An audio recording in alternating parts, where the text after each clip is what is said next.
Israel has the right to defend itself. It's beginning to sound like a broken record, from Bush to Obama to Biden. Israel has a right to defend itself. Even to ScoMo down here. It's a pathetic lie, and here's why. Israel already is defending itself.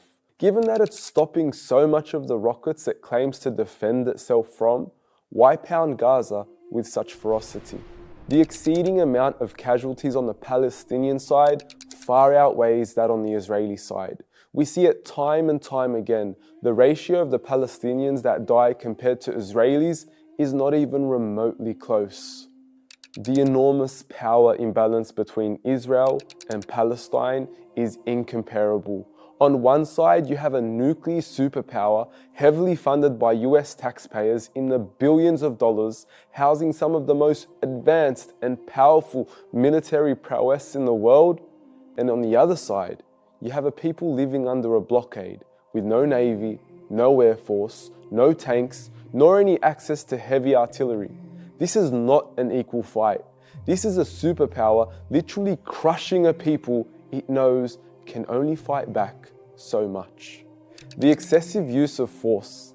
Israel is leveling entire residential apartments to the ground. We are seeing entire families being wiped out of existence after being buried in the rubble of such buildings. And if they do so happen to survive, the people of Gaza are left homeless, widowed, and orphaned. Israel is killing children. Israel has a history of killing children in the name of self-defense. 58 children in the last week alone, 551 children in its 2014 attack on Gaza, and over 3,000 more in the past 20 years of Israeli aggression. With the majority of Gaza's population under the age of 15 and being one of the most densely populated places on earth, you would think Israel would be cautious in its exercise of self-defense, but I guess not. Israel is killing doctors.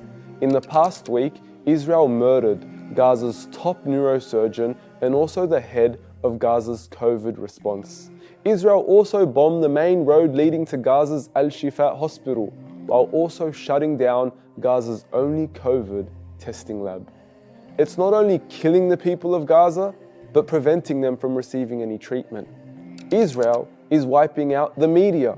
Bombing the center of international media in Gaza is not an act of defense, rather a disgraceful attempt at cutting off the world from witnessing the crimes of Israel unfold.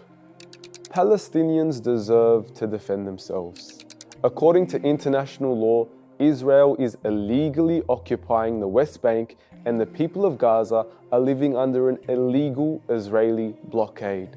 Israel is by all definitions an apartheid state and has subjected the people of Palestine to tremendous abuse, tyranny, and oppression. If anyone deserves the right to defend themselves, it's the Palestinians.